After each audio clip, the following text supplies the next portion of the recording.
ऐं सिंध वटि मौजूदु हो।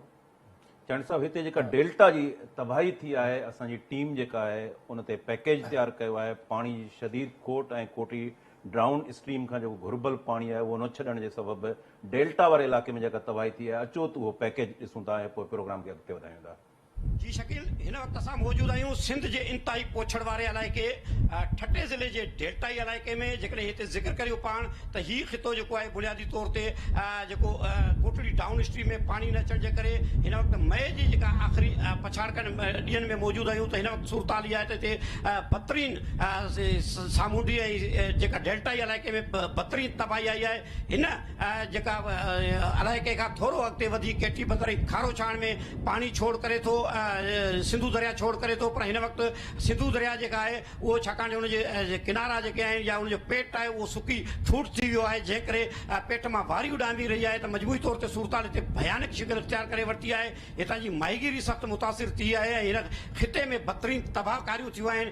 हिते जेका माहीगिरी जी जेकॾहिं ॻाल्हि कजे त इहे माहीगीर जेके आहिनि पंहिंजा होड़ा किनारनि ते बीहारे छॾिया आहिनि। हिन सीज़न में हिन मुंद में पाणी जॾहिं ईंदो आहे त पोइ जेका पलो मच्छी जेको आहे वॾे मिक़दार में उनजी अफ़ज़ाइश जेका मिठे पाणी खारे पाणी जी गॾियल तौर ते थींदी आहे त पलो मच्छी तमामु घणो मरंदो आहे। पर हिन वक़्तु पलो मच्छी छाकाणि जो नापे थी चुको आहे, पलो मच्छी न पियो मरे, जंहिं करे सिंध जी सूखड़ी जेका पलो आहे उनजी जेका उहा ख़तरे में पइजी वई आहे। बिल्कुलु बल्कि उहो ख़तमु थी रहियो आहे उनजो नसुल। ईअं हितां जी माहीगिरी सख़्तु मुतासिर थी रही आहे। हितां जा चौपायो माल जा माण्हू जेके आहिनि उहे मुतासिर थी रहिया आहिनि। जेकॾहिं डेल्टा वारी इहा ॻाल्हि करियूं त हीअ जेका सिंधु दरिया जे आख़िरी हिसे में जेको हीउ पाणी थोरो नज़र अचे पियो उहो बुनियादी तौर ते को मिठो पाणी न आहे। हीउ पाणी समुंड जो आहे, जेको खारो पाणी मथे चढ़ी आयो आहे। खारे पाणी जे नतीजे में हिन इलाइक़े में जिते इलाइक़े वासी ॻोठाणा ऐं माहीगीर उहे सख़्तु मुतासिर थिया आहिनि। माहौलियाती ख़तरनाक तबाहकारियूं आयूं आहिनि।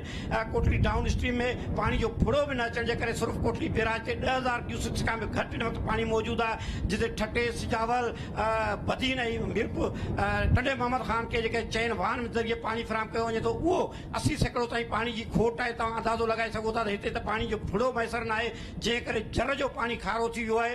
ऐं हिन इलाइक़े जा रहवासी जेके आहिनि बदतरीन ज़िंदगी गुज़ारीनि पिया। ऐं मजमूई तौर ते जेकॾहिं राइट साइड जी ॻाल्हि करियूं हिन सिंधु दरिया जे एंड वारे हिसे में जॾहिं मौजूदु आहियूं त राइट साइड ते उहो डेल्टा वारो ख़ितो आहे जेको घोड़ाबारी आहे, केटी बंदर आहे ऐं मीरपुर साकरो वारा इलाइक़ा आहिनि। ऐं हुन सां गॾु उहो लेफ्ट वारे साइड ते जेकॾहिं ॻाल्हि करियूं त हिते शाह बंदर, खारो छाण ऐं जाती वारा इलाइक़ा जेके सिजावल जा उहे ॿई जेके मजमूई तौर ते ज़िला आहिनि उहे सख़्तु मुतासिर थी रहिया आहिनि। ऐं उनजे मजमूई नतीजे में सूरत हाल जेका हिन इलाइक़े में संगीन सूरत इख्तियार करे वरिती आहे। ऐं माण्हू जेके आहिनि इलाइक़े वासी आहिनि उहे बदतरीन ज़िंदगी गुज़ारण ते मजबूर आहिनि। इलाइक़े वासियुनि सां जेका ॻाल्हि ॿोल थी आहे त हिते पाणी जी जेका खोट आहे, पाणी जी जेको बदतरीन जेका ॾुकारी हालतूं पैदा थियूं आहिनि उनजे नतीजे में हितां जे इलाइक़े जा रहवासी बदतरीन ज़िंदगी गुज़ारे रहिया आहिनि।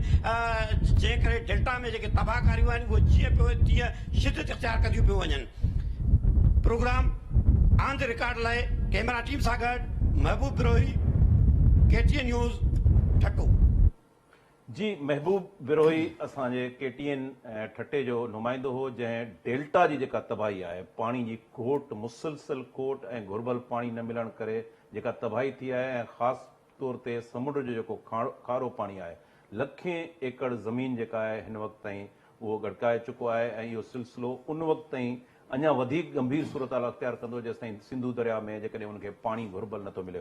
जी चांडियो साहिबु, तव्हां हीउ पैकेज ॾिठो जेके डेल्टाई इलाइक़ा आहिनि उन्हनि जी जेका तबाही थी आहे, हूअं त मजमूई तौर ते पुछड़ी जा आबादगार हुजनि उहे एहतजाज कनि था। जेके मुंड ते गुडू बैराज वटि आहिनि उन्हनि खे बि पाणी नथो मिले ऐं डेल्टा वारे इलाइक़े जी त ख़ासि तबाही थी आहे। साईं, हींअर त सॼी सिंध जेका आहे न